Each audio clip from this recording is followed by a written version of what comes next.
We are not here on political issue, and it's important that it is understood as such. The issue of Senator, the good senator of Kakamega County, Boni Khalwale, or the former governor or the current governor has nothing to do with this. This is just a procedural issue of the Senate, and we are here for that purpose.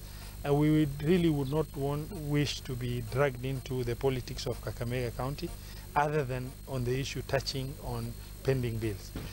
My first responsibility when I came on board is to ensure that any pending bill is first and foremost verified. There was a verification process that was done for all the pending bills, and the works which Midland had executed to warrant payment for certificate number 1 that was paid last year and certificate number 2 that was paid early this year. This is in accordance with the payment process which was verified by the engineers.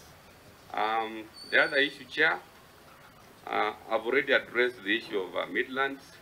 The perception of appearing favored, I don't think so, because what we inherited and what is on the ground, it definitely confirms that this is a very strong company, and the company doing the road is not the company doing, or rather, who are our landlords.